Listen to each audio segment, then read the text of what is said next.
There are a number of frustrations for the average investor in the Canadian marketplace. High fees, little transparency or accountability for investment professionals, and a lack of understanding of client needs have led to many investors giving up altogether. The emergence of the portfolio manager for the average investor has provided a welcome solution. In the past, the investor had a one-to-one relationship with an advisor or financial planner. That advisor was an employee or agent of a broker or dealer, which was typically owned by a bank or insurance company. Much of the investment products are manufactured by mutual fund companies, again, many owned by banks or insurance companies who then employ wholesalers to promote the products to advisors through the broker or dealers. Additionally, the mutual fund company would employ a portfolio manager to actually manage the pool of investments. Sometimes, a sub-advisor is hired to gain expertise beyond the scope of the portfolio manager. Then finally, the client's money enters the market to purchase stocks, bonds, cash, and other investments. This long chain of players is a major contributor to the high cost of investing in Canada, resulting in mutual fund management expense ratios, MERs, of about 2.5%. With the advent of mass customization, easier electronic trading, and portfolio reporting, portfolio managers who once demanded $5 million minimum household account sizes will now manage accounts at $1 million and some as low as $250,000. For many, the retail option of mutual funds is giving way to a wholesale solution whereby one can even gain access to the same portfolio managers as they did within their mutual funds. As a result, fees for a portfolio manager are 0.5% to 1.75% depending upon the account size. What is more, this fee is deductible when it is within a non-registered account, further reducing the net fee by your marginal tax rate.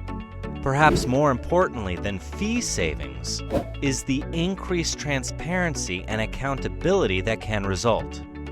Only now are some mutual fund companies making it easier for the client to see the fee they pay on an annual basis, whereas the investor with the portfolio manager sees the fee and all transactions in the account on a monthly basis. The relationship between the investor and the portfolio manager is directed by an investment policy statement, IPS, which outlines the parameters with which the account is to be invested, and an investment management agreement, IMA, which formally establishes the investor and portfolio manager relationship. Portfolio managers do not hold client money. They only have discretionary authority to manage the account as outlined in the investment policy statement. The investor's money is held in a custodian account, typically at National Bank or Credential Securities. The custodian charges nominally for this between 0.05% and 0.10%, depending on the amount of trading and account size. Where mutual funds are pools of investment, many portfolio managers will buy a portfolio of stocks and bonds for investors. This allows the investor to see in real time exactly what they own. The most empowering element for investors using portfolio managers is the financial planner's ability to act as an investment advocate for the investor by ensuring proper performance, benchmarking, and ensuring portfolio performance is consistent with minimum standards set out in the financial plan.